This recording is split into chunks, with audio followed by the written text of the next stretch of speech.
Welcome back to the Nullified Take channel here on YouTube, where we've got the TNT takes for you on the Amazing Race Australia. There it is. The thing. What's happened to him? I don't know.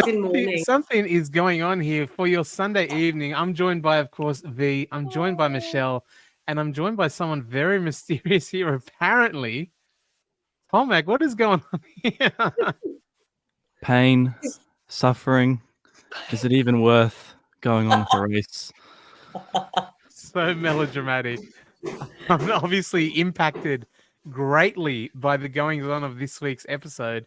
Doesn't want to show his face, is how ashamed he is of his tipping or picking prowess for his amazing races. But we're going to discuss all of that, of course, coming up. There's a lot to get through. I'm sure he's got a lot of valuable insights beyond just the shame that he's feeling. He's in a dark pit of darkness, but we're here to drag him out, folks. V, Michelle, Tom, we're here to discuss episodes 7 and 8, week 4, week 5. Are we week 5 already? 4. What did I write? Week 4. I did the Canva thumbnail and everything, and then I forget immediately after I post it. So, so how has everyone's week been? Michelle, how you been? We missed you last week. I've been good. Yeah, last week was fun. I was on the train home at this time, coming back from the mountains, because we filmed Sydney Survivor 2. So we had some really passionate players who played hard. So it was good. And when's that coming out? When it's edited, it'll be next year sometime. Next year sometime. Where can people keep an eye on it, or at least check out last season? Well, go to Sydney Survivor on Facebook or on YouTube. If you go to Sydney Survivor on YouTube, you can see last season's. All the eps are there. Nice. V, how you doing? You had a good week? Oh, yeah. Living life, loving it. I don't know. Live, laughing, loving, living. Living, laughing, loving. That's good. All of it, all at once as well. And Tom, do I need to ask, how you doing, man? Pain. He's got a cloak on. He looks like a Sith Lord. That's what I am. I've turned to the dark side, and I'm not going to be nice to these contestants anymore. I've been very generous to everyone as I've been assessing their uselessness on the race, but the gloves are off tonight. No, to me too. They annoyed me this week to no end. We're going to get into it, I'm sure. But before we do, let's send a shout out. If we've got anyone watching live, I hope you're enjoying it. Shout out to Jonathan Gray. He's not here tonight. He did say, hey, guys, not going to make it tonight. Just wondering when Beck and Kate become amazing racers. And this will come up later, I'm sure. But he did say, in all seriousness, do you think Beck and Kate stay if Beck puts on a blindfold and just covers her ears? So that might be something to discuss later on for the challenges. Who's joining us? Scott. Since I was mainly watching for George, now that he and Pam are out, I don't know if I'll keep up. That's sad to hear, especially now that Survivor UK has started. Yes, I think not long to go. You might as well stick around. Yeah, we only got a couple more weeks. I think we're pretty sure, Tom, that TNT will be covering Survivor UK as well. It's kind of in the works at the moment. We're figuring it all out. Much more of a Survivor fan than TAR. Barely started this week's episode, but I'm here for live early AM on my 65th birthday. Happy birthday, Scott! Happy birthday to you. 65. Woo. And many more to come, hopefully. Good on you, Scott. Happy birthday, brother. Yeah. Ellen, joining us again. What's up, Ellen? Saying, hey, everyone, crazy that the season is nearly over. I'm all for an Emma and Haley win now, to be honest. Yeah. Let them be the first female team to win the no one's won no female teams won the Amazing Race Doing Australia. the wiggle hand. And then shout out from Erin as well. Hi, guys. Hey, Erin. Hey, Erin. Okay. So we start episode 7. Teams flying from Penang to Siem Reap, Cambodia, and head to another word that is difficult to say. Tiani. I forget how Bo said it. I don't know if Bo is like the standard for pronunciation of Southeast Asian names, but it's the best I got. So I'm going to try to go off what Bo's got. They head to a souvenir shop for their clue, which basically directs them to Angkor Wat, a very famous temple sort of set up in Cambodia, where they have to find an offering, search for a monk at the highest point of Angkor Wat. And there's a little bit of a trick in that as well. What did you think of this sort of first step in Cambodia here, landing in or going to what is one of the most famous places in Cambodia? Michelle, did you like Angkor Wat? I've never been there. I love the whole history of it all. I love Angkor Wat, and I love it when they go to major sites in the world, just to give us a sneak peek into the insides of them as well. I love the clue, find him from up high, because, you have to think outside the box. Yeah, absolutely. Because they just assume they're looking for the monk at the highest spot. Harry and Teddy actually do a pretty good job here, Tom, in finding the monk first. They're quick off the thing, but unfortunately they forgot something along the way. Kind of the big part of it all is the offering, right? I mean, I think that wouldn't have been that bad of a strategy. I mean, it wasn't like that far behind the actual area where the gifts were. So obviously they couldn't run, which is a problem. But like not having to waste time, climb the stairs and all that, I felt that would have actually almost saved them time, if anything. Oh, by finding him without even looking for the highest point. They found him, can go get the offering and go straight back to the same spot without worrying about. Yeah. Okay, interesting. I'm surprised they were still at the end. Like by the end of that challenge. So accidentally failing upwards, Harry and Teddy there. Ali and Angie though, they actually arrive first. They give their offering to a monk. To a monk. Just any monk. Just some random monk. Whoever's around. It would be great. Thoroughly confused by the whole thing. Yeah, that's the thing. I just that. imagine like you give someone, it's an offering, right? It's not like you're asking, and then they ask for a clue. He's like, I'm clueless. I don't know what you're talking about. And then they take the offering. Imagine if it's someone.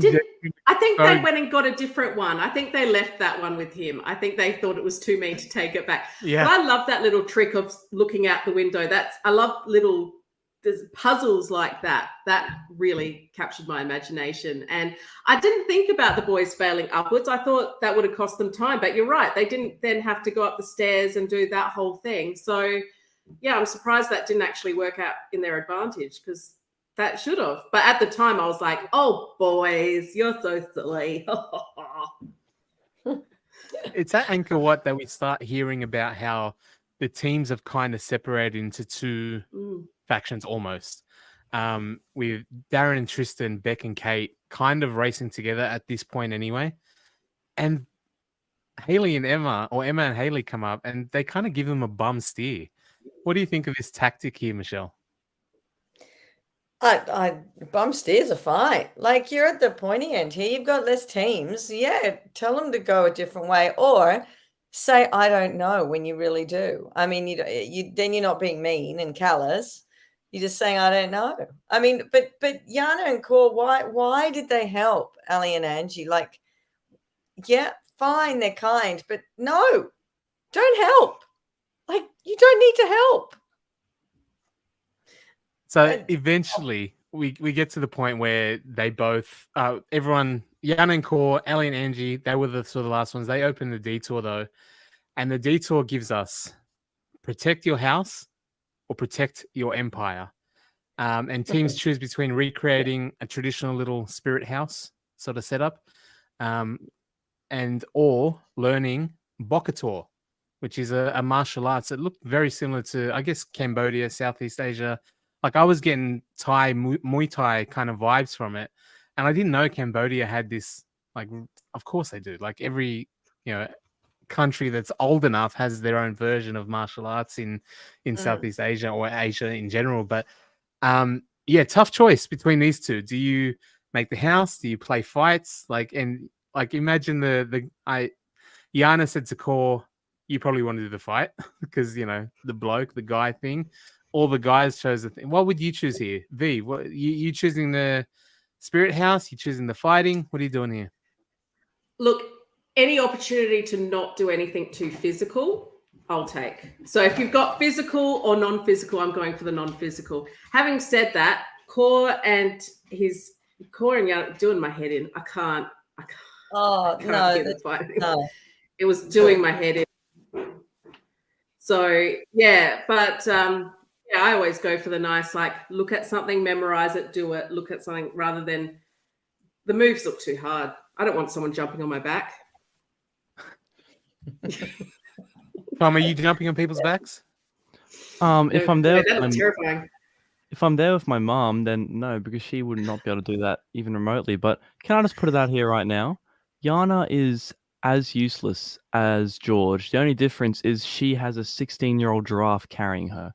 Like, honestly, the only challenges Yana has been good at this entire time are eating challenges. Everything else she can't do. And then anyway, no, I would do the other challenge, especially because there's the one. I don't know if you were allowed to run in between the 1 kilometer between the example and then your little house you have to do, but that'd be perfect for me. I'm a long distance runner, so I'd probably get my teammate to remember the interior and I'd remember the exterior of the house, and then I could run back and forth to relay information about the No one did that, Tom. I was watching them. No, straight away I wrote down, why isn't someone looking at the inside, someone looking at the outside? They just seem to be looking at everything together. And I'm like, why aren't you breaking this up, making it easier for yourselves? Yeah. Yeah, that was frustrating. But then when Yana was trying to jump on Core's back and saying, oh, you're so wobbly, I'm like, yeah, you're jumping on his back. He's not going to be standing stiff as a tree. The things she says these next 2 episodes. I'm very surprised because I thought she'd be able to keep her cool being an Olympian. I thought she'd be able to keep her cool a bit better than she's shown, especially this week. The stress just seems to break her almost. Well, with this challenge, broke her immediately. I mean, being an Olympian though, she was what was she? She was a hurdler, and once that gun goes, you run for 10 seconds, or what's hurdles? Maybe 15 seconds for a 100-meter hurdle. Yeah. It's also not a team sport. Yeah, exactly. You just run. So she must have tunnel vision. And it's also something she's incredibly competent at, that had been doing her entire life and gotten to the peak of her sport. So it's not like it was difficult for her. It's difficult to push and really find the peak performance, but it's something that she'd done a hurdle, she'd probably jumped 1 billion in her lifetime. I don't know, or 500, however many million hurdles she would have. 1 billion's insane. I can't believe I said 1 billion. She would have jumped a lot of hurdles in her lifetime, right? But then you do a task that you're not familiar with, that is difficult to learn, that is in a foreign environment, that you're tired. The frustration's coming through. So much so that obviously it's impacting all of us viewers, because even Ellen agreed with you. I was screaming so much at Yana these 2 episodes. It was uncomfortable to watch. Crazy. She takes it even further. Ellen, if I was cool, I would have walloped Yana during the challenge. You're an athlete, for God's sake. As Edna Mode says in the Incredibles, pull yourself together. Yeah. She's not. Yeah. Ellen is going in on Yana. Look, there's 3 comments back to that. If the 16-year-old team is the one holding it together, then you need to reevaluate your contribution. Thank you. Agreed. So yeah, Oh, my- people are not on Team Yana apparently, but Team Core. People like Core though. Harry and But Teddy. Oh, Yana even said at one point in the, Protect Your Empire thing, we're not, she said to him, you're not working as a team. And I'm thinking, you're half of that team, love. What's going on with you? Yeah. Like, Yeah, she's not a seriously. team player. She's a solo athlete. And obviously that's where the stress is coming out, having to work alongside someone. I imagine maybe like there's an element of, I mean, not 16, but my 5-year-old son, any task that we do together or he wants to do or I'm trying to do and he wants to do, so I can't do it because he wants to, I'm way worse than Yana. I'm like, "No, you're 5 and so Yep. dumb." Kahuna.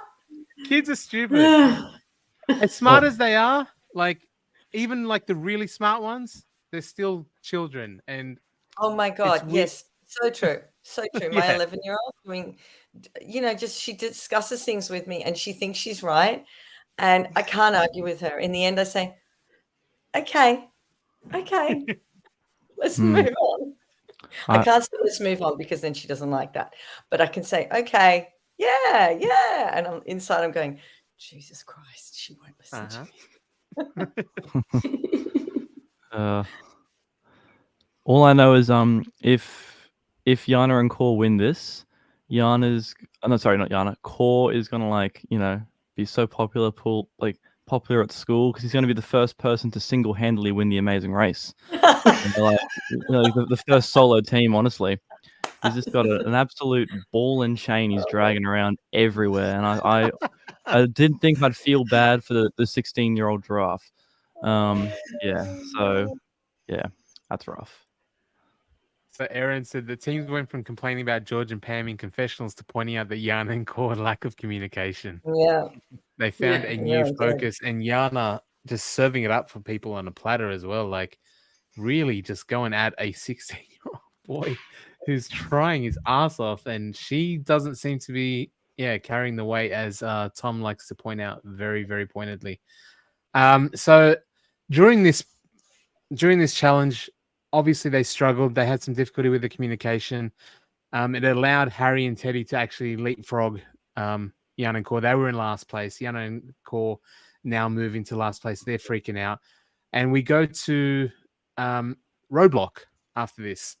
So Ali and Angie, Em and Haley, they complete their spirit house.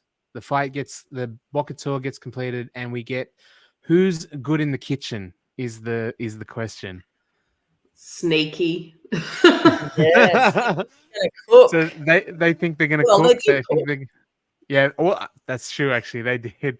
Michelle, you know full well the history of I know you weren't here last week, but I did say I quoted you as an inspiration because I saw on the Facebook group that you said anytime there's an eating task on the Amazing Race, you do the other one.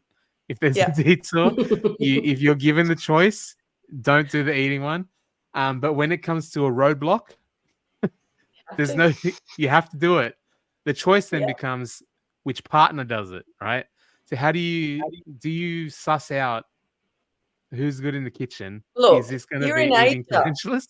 You're in Asia. You're eating bugs or something that's unsavory. You're eating something like that, and it's going to come down to rock, paper, scissors outside the roadblock as to who goes in. We actually, I don't know if it was on purpose or not. I mean, probably in the edit it was, but early in the episode, someone mentioned there's heaps of tarantulas in Cambodia. And I'm like, oh, is that obviously because I saw the preview, but yeah, they dropped that little hint in at the start, the Chekhov's tarantula, and yeah, they have to cook and eat tarantulas, which is a They local didn't cook them long enough. You delicacy. should have cooked them longer to make them really crispy. Because Just when straight they up went in, the legs char. went out. But yeah, I would have till they were like balls of nothing. You know what I did appreciate about this is Bo immediately tucked into just a giant tarantula. in introducing the thing. Like, he has no qualms whatsoever. Like, I'm falling in love with Bo every week, more and more. Every episode, he's just cracking up mad jokes. He's doing one-liners. He's eating tarantulas, and I'm just like, Phil, lift your game, Phil. Look what Bo is doing here, man. Come on. So we see people we get, as Ellen pointed out.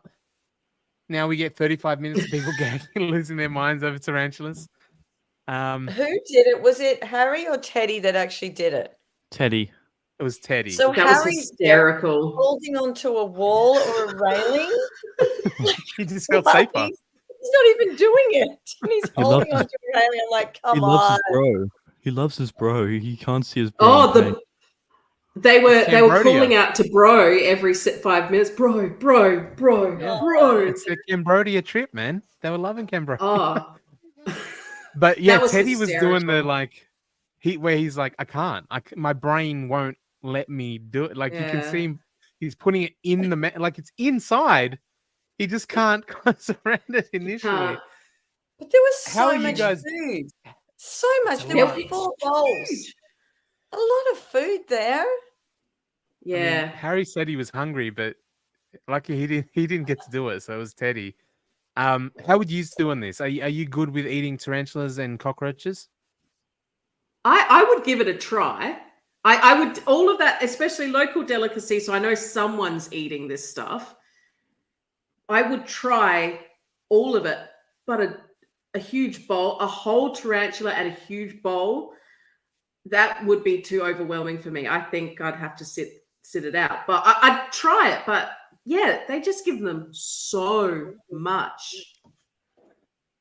Tom, you good Right. with tarantulas? Because I think at some point someone described them as juicy, and then they No, have you don't soft want them centers. juicy. It shouldn't be juicy. No, that juice. Yeah, the juice would be rough. I think I'd be medium at this challenge. I wouldn't be good or bad. I just wish I taught my Padawans, Beck and Kate, the tarantula eating technique, and then maybe I wouldn't have fallen to the dark side in rebellion of their exit. What's the tarantula eating technique? Oh, I couldn't teach you on a YouTube live. Okay. You it's really more have of to show, isn't it? Cup of cement Yeah. and Mm. harden up. Like, seriously. I think, Yeah. I think Michelle, Girls, you've got the right tactic here. Is that, again, if anything has a soft center as juicy, it means they didn't cook that thing long enough where you can just yeah. crunch away, tasteless, no texture. It's- Like, I imagine like if it's fire. still soft centered and juicy, I reckon those hairs are probably still an issue at that point. Like, have they fully fried away? Because I think you could deep fry anything really and get it to the point where it's Yeah. like, okay, well, that's just charcoal. Like, that's just nothing.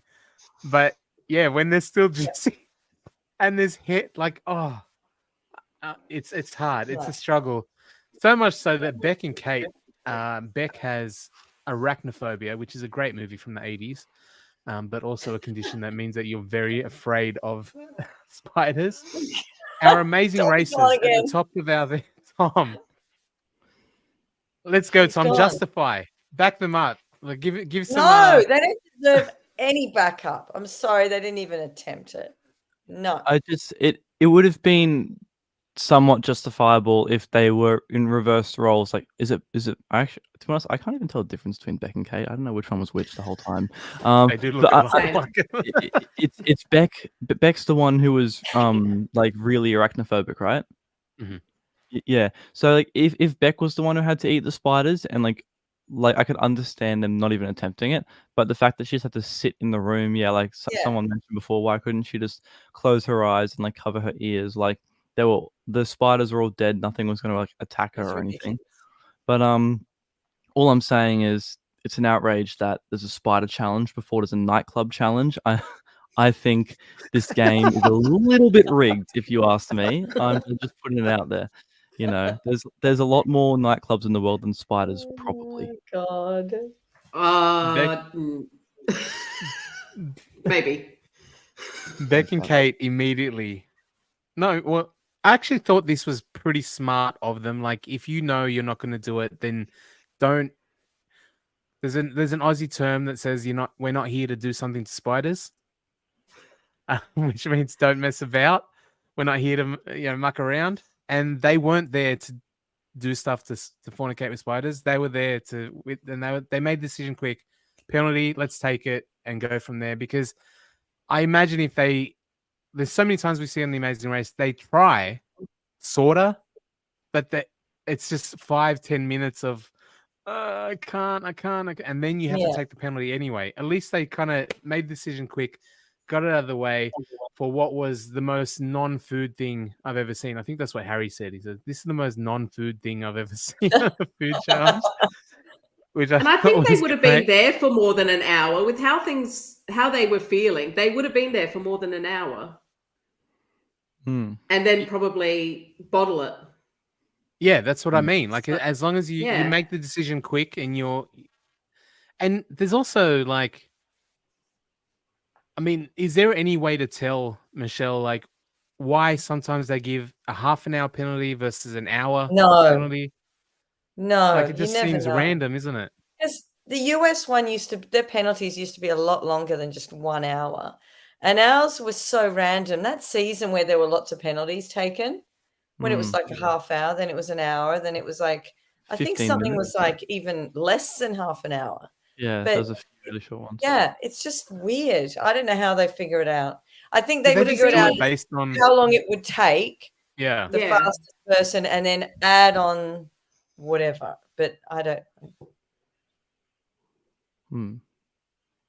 I watched what episode was it? Actually, was it this season of the US one where I think in episode 1 they came first but had to do a penalty for half an hour, and every single team came through or maybe it was last season or that was last season of The Amazing Race. It was there was like a big meathead jock and his like girlfriend. They landed first. Half like an hour penalty. 20 teams or something. 20-something teams, and that half an hour, like they ended up being eliminated on the first leg from that's crazy. So like if they gave them an hour on that one, that would have been completely out of the thing. So maybe they just time it based on the actual challenge, or I mean, they probably got producers in the ear going, "Next person's 45 minutes away. Give them an hour." Like who knows, right? Like at that point, they deserve to go out. If you're going to take a penalty on the first episode, just go. They do, yeah. I thought you were talking about Beck and Kate for a second. Oh, no. I'm disappointed. So disappointed in them. Ellen said it's the fact that Beck and Kate knew tarantulas were a delicacy in Cambodia and they had to eat them. That was what I said before. One of them mentioned that there was tarantulas. I think it was Beck and Kate going, "I think this country's full of tarantulas." Bo even had a bowl of crickets at the pit stop. That was cool. It's fine to eat. It was at this moment the celebrities question why they said yes to the show. Yes to the show. I love that. That was the best quote. Here's a good question for everyone. Let's throw this one out. George and Pam, who's doing the eating challenge, or would they have taken the penalty? Oh, look, if George would have he would have just wolfed them all down. Pam would have had issues, but I think she would have still done it. I think Pam, because George would have gone, "Oh, Pam, you're good in the kitchen because you're better at everything than I am because I'm useless." That would have been roughly what happened if I had to recreate that situation. So yeah, she would have done it, but I reckon George actually would have potentially been better at that challenge for once. Yeah, being out on on the island, he's used to eating whatever, I guess. So yeah, maybe. But Beck and Kate not used to that type of food or non-food, and the penalty. As far as the penalties go, Ellen said The Amazing Race Australia just does whatever the heck they want. There's no rhyme or reason. So after eating, and then you go, yeah, agreed, Tomac. There you go. So I'm very Tom wise. getting some backup.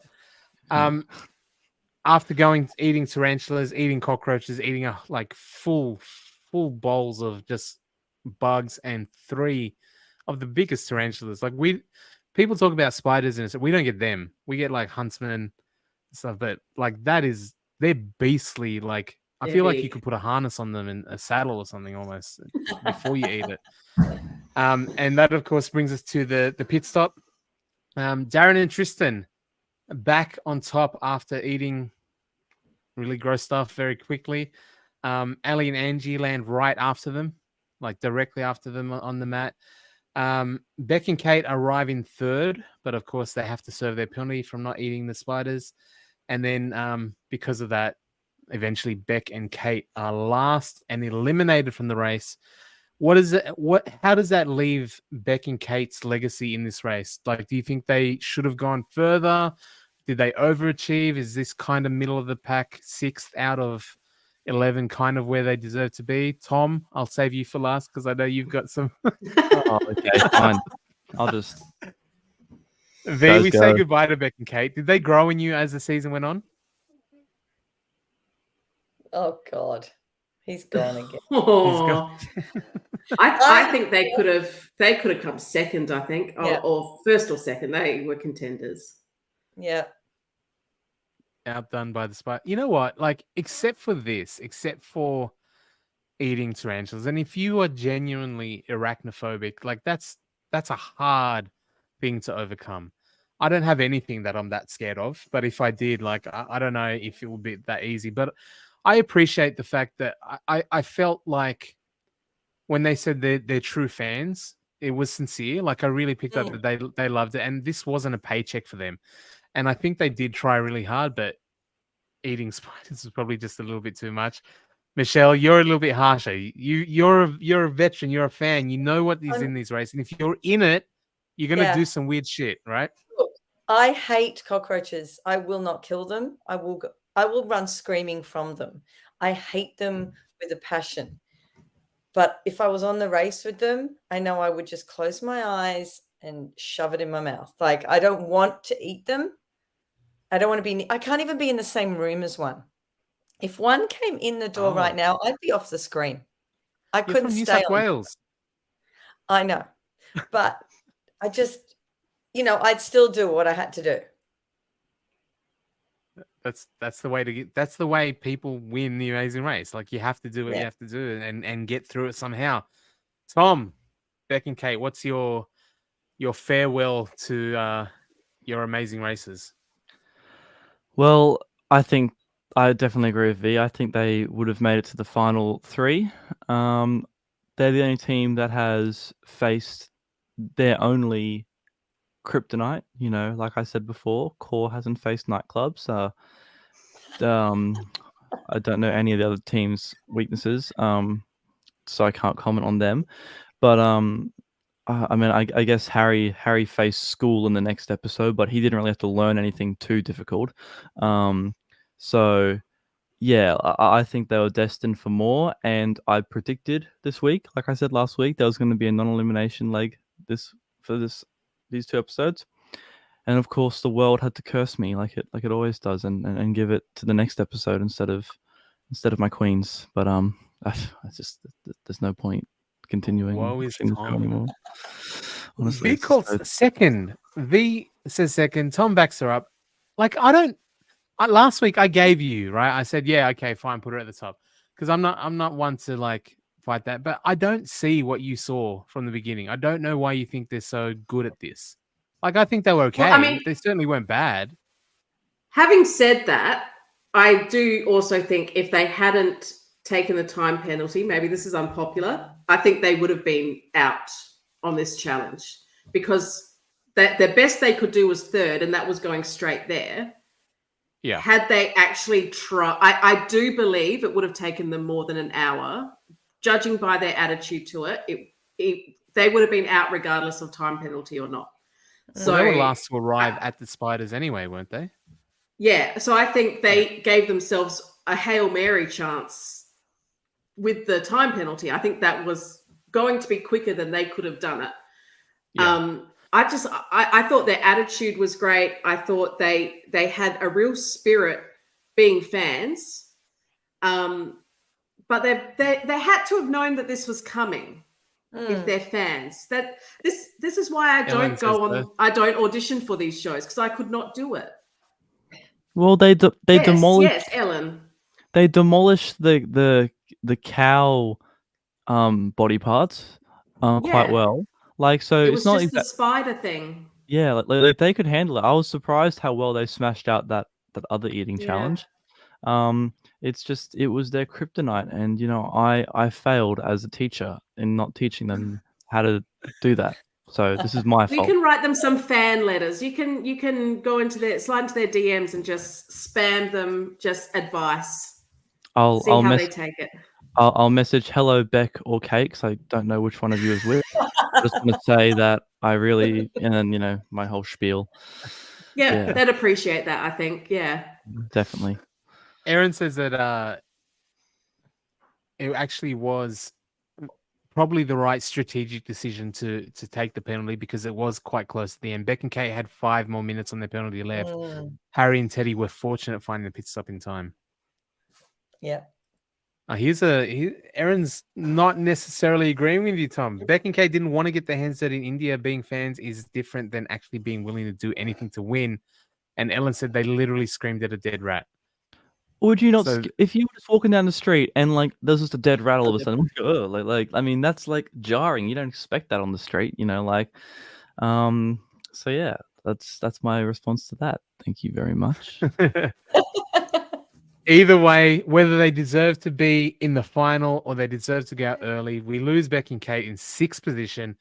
And we go to episode 8. The 8th leg of the race starts at the edge of Tonle Sap, which is a giant lake that people live on. Like just unique, weird circumstances we see in the world that we live in. It's so amazing. I just said it's amazing. But this race and this show is amazing because it does show that kind of thing to us Westerners that are spoiled and have dry land and electricity and stuff. So, so basically, in this giant lake, teams have to purchase school supplies from a land-based bookshop and then deliver them to the floating school via boat.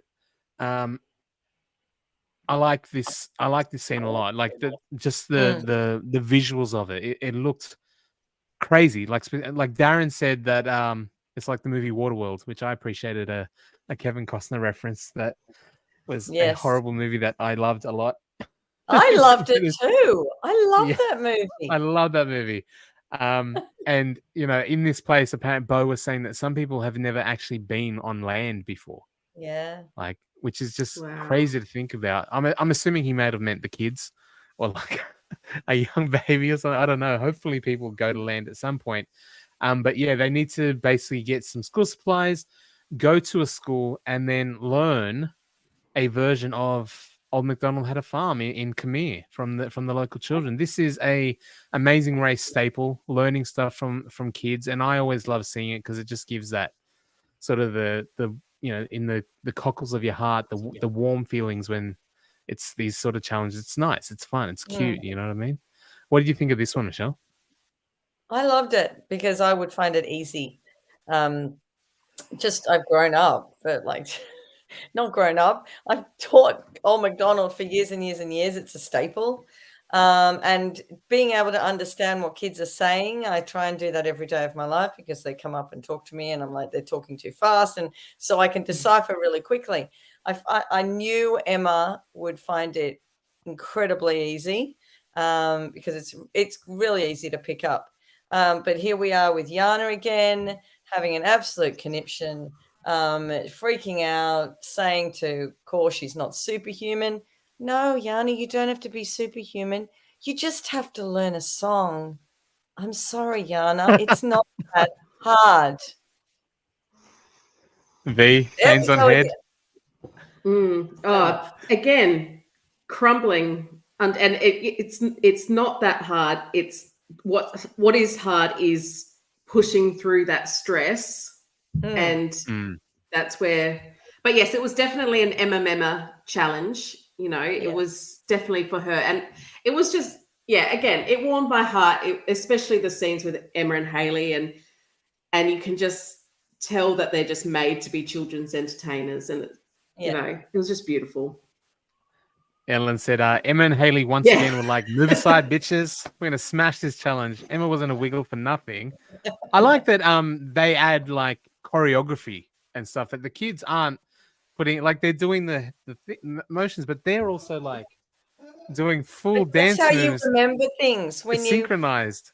But when you sing to kids, that's how you remember things. You remember things with your hands and your movements. And yeah, even when I read a story to kids, I'm moving. My whole expressions are moving. My arms are moving. So, if you do that with kids a lot, then yeah, you add in all these embellishments. Yeah, she was so good. I love watching her. Yeah. Yes. And did only one of the boys sing? Only one of the didn't they? Teddy. They didn't. Yeah, and one then was Harry just. was I thought doing the hand motions. surely that's not allowed. They both have to sing. Exactly. Yeah. Otherwise, Got Paul away could with have done singing. another challenge by himself, right, Tom? Hell, I told you Harry's weakness is school, but he managed to loophole around it. If only the girls were so lucky. But can we give a special shout out to Darren and Tristan providing soccer balls, possibly the most useless item that these kids could have They're on an in island. their They're on water. yeah. Yes. Think of that. God. That's You know, great. If I was one of the kids, I would have been like, "Oh, good job, guys! Oh, good job!" I Providing feel those. like it was in an episode of US Survivor, though, that they went to a similar place and they did have a enclosed soccer playing area. I swear I saw that on something. I feel like it was US Survivor, but I might be wrong. So maybe they've got fences. Yeah, But yeah, still, I agree. not ideal. Let's see them gather dust in the corner. Ellen, Yeah. again, such a big fan of you. I would have chucked Yana in the lake on Darren and Tristan's sinking boat during this, to be honest. Learning a song isn't that hard! Exclamation point. Ellen going in on Yana. Yeah. Ellen feels like the way about Yana in the converse opposite way that Tom feels about Beck and Kate, not knowing which one's which, though. Yeah. I mean, they're like the same person almost in terms Yeah. in terms of how much I respect and appreciate them. They should have been labeled Beck or Kate the whole time rather than Beck and Yeah. Kate. That's like their pronouns. I'm Beck Kate. That's Either or. yeah. So after they learn the song, we get our detour, which is fish or farm. So teams either have to catch some shrimp out in the water or plant crops in a local garden. Em and Haley, Ali and Angie, and Darren and Tristan choose shrimping, where they basically have to get, there's stations already set up where the traps have been laid out. And the traps are just basically twigs, right? Like a bunch of bushes, and then you shake out whatever's there. Excuse me, I'm sorry. Emma commented that. Well, they had a one where they got heaps of shrimp on the first go. I don't like it when luck's involved. That would upset me. I don't want luck. It's the Amazing There Race. is luck in the Amazing Race. I want something where I can just memorize something and do it. Well, you would have done the gardening then. I would have loved that gardening. I would have been slow because I would have just been walking around going, "Oh, this is nice. Oh, isn't it nice?" And made friends with the old lady in the hot hat or whatever. Yeah, that gardening actually has been featured in another season, a US season. Right. And At the so same I place, would have yeah. thought gardening on water. No, I'm steering clear of that because I remember they had to be in lines and you had to remember them. And I can't really tell the difference between one plant and another unless they're really different. Can you tell which basil is religious and which ones aren't, though? No. Yeah. I can. That's that. Then you should really teach Teddy, man, because Teddy could not tell which basil was holy and which was normal basil. Oh, that was such a Teddy and Harry. I think that they just had so many good quotes from this episode. I watched like an hour or two ago. I've already forgotten all of them, but I remember laughing at all of them. So good job. Well, they Harry. loved her hat. They said something about how good her hat was. Oh yeah. I'm like, that they're probably thinking, "Oi, we'll talk up the chick, so she's like totally like going to give us the clue." Yeah, oi, bro, that's a great idea. I love you, bro. I love you too, bro. do you think they don't know how to talk to women when it's there's no chance of any sex, that maybe they're like, oh, what do we say to her? I What love do we your hat. do? I love your hat. It's sick. Bro. Oh. Oh, God. And just for something different in this episode, we haven't seen this before. Yana and Core argue. Communication is still very much an issue. It's great to Back-to-back watch. episodes, Loved it. back-to-back challenges, whatever it Yeah. is. Yana and Core going at each other. So yes, shrimping, gardening, both difficult. I don't know. Like Emma did say that the shrimping, the guy who demonstrated made it look super easy, and it ended up being way harder. What is like? Is it? I don't understand. What is difficult It's the about it? You just luck. pull it in, right? It's just luck. Yeah, Yeah. It's but pure it's the luck. luck of having the shrimp go to your tree. I mean, we saw with Ali and Angie, they didn't pull much in quite a few times, but I mean, I don't know whether that had any effect. Like, was it Angie kept hitting Ali with the tree? Every time she pulled it up, she'd whack her in the head with it. Poor thing. And I think it was at this point. I think Angie said to, or Ali said to Angie, or maybe I can't tell them apart either. No, I can. But I think one of them said, "You need to calm your titties," and then the Yeah. other one said, "You calm your titties." And that's as far as quotes go, Tom. That was a good one. Being It's told so to calm your Australian. titties. It was, and it was a good reminder because I had to calm my titties too at the same time. So I'm glad they said that. I was, oh, How did Darren Words sink to his live by. boat? No, How? it was Tristan who sunk it. Yeah, Oh, did he? yeah, Rushing. Rushing Yeah. too Oh, much. rushing. Because he was saying Tristan was like a big like Hulk or whatever. Like whenever he made a move, like the whole boat just moved. Yeah. So funny. Darren made some good quotes then, and I didn't write any of them down, but I remember him saying some funny things as he was out of the boat. It would have been very interesting to see Core try and squeeze his 6'3" frame into those tiny boats as well. I think they would have capsized too, probably. Yeah. Giraffes don't often go in canoes. Yeah. That sort of thing. No. Yeah. Ellen again. Look, me trying to do the gardening detour. Yana whinging and whining about how hard it is. Blah blah blah. Me push Yana into the lake. Harry and Teddy comment on how bad your communication is. There is something wrong with it, and it needs fixing. So if Harry and Teddy are calling you out for your communication, then you need to worry about it. And Chardude, hey fair- Chardude, said I agree. I was gonna say, to be fair, Harry and Teddy probably have the best communication in the entire race. Bro, I love you. Bro, Bro. I love you too. Bro. Like Bro. they're Bro. getting the Bro. point across pretty effectively, in my opinion. Yeah. Just with one word. Yeah. Bro. Bro. And and just the way it said, bro. Bro. Bro, I You can't can watch say you so eat those much. spiders. Yeah. Bro. Holding on.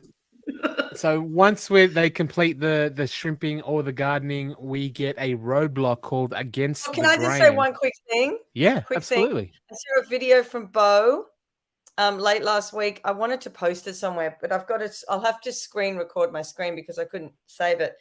And Bo is actually there ready to explain the gardening challenge. And it actually is torrentially pouring on him. And the rain is going sideways while he's trying to kneel down in the garden. And he must have given up after a while and waited till it stopped raining. But it was the funniest clip because, it's what all of them try to do. They try to explain something before the races get there. But it must have torrentially poured, and they must have let all the teams wait till it had finished because they wouldn't have been able to do anything with the weather Bo was in. Anyway. Yeah, every boat would have sunk. There's no shrimp in any of the things because they're all underwater. Yeah, the weather can play such a big part in a show like The Amazing Race. But yeah, we move on to the next roadblock, which is against the grain. They basically have to separate rice grains from the husks with a bamboo sieve. And this one again, it's when you hear what the challenge is going to be, they're separating rice on a sieve. You don't necessarily think it's going to be one of the more physical or the physically demanding challenges, but because of the heat, because of that giant stick that they're using to smash all the husks, this one got the competitors very, very hot and bothered, including Darren. They said he looked like he took a swim multiple Swimming. times. Mm. Core, by so the end of it, he couldn't hold his hands because they were so like sore and blistered and stuff. Darren said his hands were all blistered. Looking like Emperor Palpatine, Core. He's like, yeah. And now, young Skywalker. And the thing that blew my mind with this challenge is that they were doing this process, which by all accounts is what the locals do to make this amazing rice that has won multiple Yes. competitions. And they're going through physical pain to end up with 1 cup of rice. And how much Yes. rice do these locals produce in this same exact process Yeah. where they're they're dying, their hands are falling apart, the sweating, all that sort of thing. What did you think of this one, V? Well, I think the locals probably have a bit more of the right stuff when it comes to this kind of attitude to this kind of work. They've probably got a bit more resilience and workman's hands compared to our dear celebrities. But again, I looked at that and I thought, oh, but that looks lovely. They're outside. Look, it's that beautiful setting. I'd be so slow. I'd just be looking around going, oh, I'd be a space cadet. But then the hard work would start and I'd probably fall apart and come last. So, but that's just me. I guess I thought, first of all, I want to try this rice. If it's the best in the world, really want to try it. But poor Core, who was doing so well, and then he kicked over his rice because he's just all legs. Giraffe. And I think I don't know whether it was Teddy or Harry was encouraging him, which was so Harry, nice. yeah. Mm. Harry. Again, encouraging me in the face of Yana criticizing, and basically, hey, give him a break, man. That's not going to help. Like, that's not how you. And she's like, that would help me. That's how I won medals, by being hit on for nonstop, apparently. But her method of encouragement is to discourage. All right. If I was Harry, then I'd be all right. Well, if discouragement works for you, then you're completely useless. So, like, unless there's an eating challenge, just shut up and let Core do what he's doing, because he is carrying you. And I wouldn't be surprised if he makes all the money in your house or whatever, because like what do you do? Like, you can't do anything. Like, so be quiet. Oh, yeah, you're welcome. I'm helping you with my discouragement. Anyway, I'm out. Tom is out. He's going. Core with his crippled every hands actually does. Core with his crippled hands does end up beating Darren and Harry or Teddy, and we do see Yana like praise him for this, and she's like, she does the buddy thing. Oh, good job, buddy. So, that was so good, buddy. So maybe they just have that, like it's both ends of the spectrum. It's extremes, and there's no middle ground. It's either I'm criticizing you or I'm praising you, and that's how their relationship is. I don't know, because we saw at the school as well, it kind of went the other way too. Core was giving Yana crap because, admittedly, Tom, she was very, very bad at it. But she came out and said, like, you really hurt my feelings. Don't talk to me that way. But it just seems to be part and parcel of the way they interact together, which I'm hoping by the time my kids are teenagers, I'm not like that with them, because that's a really bad way to be with your family. After you've yelled at your kids, you're like, hey, good job, I'm buddy. sorry, Mummy just got mad for a minute. Yeah. Oh, yeah. Sorry. I do that. You okay, buddy? Do you want some ice cream, buddy? Don't tell your friends that Mummy yelled like that. So, off the back of their incredible showing with the learning the Old MacDonald, Emma and Haley capitalized on their lead from that. They husk the rice well. They separate that. And Emma and Haley finished first, their first time landing on the mat in first position, followed very closely by Ali and Angie, actually. So right behind them again. Like, we've seen multiple instances where races are landing at the same time. Then Yana and Core. Harry and Teddy, Darren and Tristan, last to arrive. And again, right behind each other. Darren and Tristan on the mat when Harry and Teddy arrive. Find out, lucky for them, it is a non-elimination leg. It kind of felt like that from the get-go, right? Like I thought it was going to be. Tom, you called that. You knew one of these two was going to be. I'm a Jedi. What can I say? Well, I think Tom, you were also saying that there was that spoiler about them crying in front of a waterfall. Yeah. So Yes. they're making it to the finals because I don't see no waterfall coming up in the next episode. So I reckon they'll make it to the end. There's got to be another non-elimination leg this week. If they're doing 12 eps, they have to go into the final week with 4 and get rid of 1. Then their final episode with 3. So there has to be a non-elimination one this week. There you go. Which something to look out for. In that case, they really should have made the first episode this week a non-elimination instead of the second, so it didn't feel as weird. I think a lot of people would agree with me in that sentiment, and Beck and Kate should still be there. And yeah. Who said they wouldn't come last in that one though? They wouldn't have, and actually, Yana and Core would have actually come last somehow instead. That's what would have happened. But also Emma and Haley came first in I think the third leg, I believe, as well. So just that's right. Okay, because Jonathan, fact check. Jonathan Gray wasn't here. Yeah, Jonathan's not here. He was too busy insulting me, and then leaving beforehand. The audacity. Ellen is pleased that Emma and Haley got the win, and did point out once again, the editing episode spoiled this episode for me because I knew Harry and Teddy were safe, as it wasn't the waterfall pit stop that everyone's seen. Annoying, isn't it? What's everyone's averages now that Jonathan isn't here? I don't know, man. Like, I don't know. Should we go to our little thing? We should. That does bring it to the end of that episode. It was a non-elimination leg, and we can have a look at where our people lie. So let's have a quick look. Darren is getting more and more traumatized as the race goes on. Yeah. I haven't been able to see where their piercing holes are. I've been looking out for it every time I see them to see if they're like getting infected or anything. They could have, They only had them in for like 20 minutes. They would have taken them out right as they got to the pit stop. So it may be one of the biggest falls from grace. We put them number 1 ahead. I think they should stay there. More of like an honorary position. Yeah, get position. Out of there. Oh, down the bottom, and put Emma and Haley up the top. No, with Darren and Kristen. Who's going? I'm sorry. All right, let's talk about it then. Darren and Tristan came first again, right? So they're obviously number 1. I think they should still be up the top. Yeah. In episode 7, that is. Sorry. Ali and Angie. They're a good middle. Pretty good. Yeah, they stay there. I think we only have 5 teams left, right? We still got to put someone down the bottom. So who's going where? Emma's Harry going and Teddy. Emma and Haley at the top. Yeah, they're going up the top. Yeah. Are they in front of Darren? No, second. No. Second. Leave Darren first. Yeah. Okay, so like this. Then Ali and Angie, Harry and Teddy with Yana and Core last. Yeah. Well, they got the final 3. They got the waterfall protection.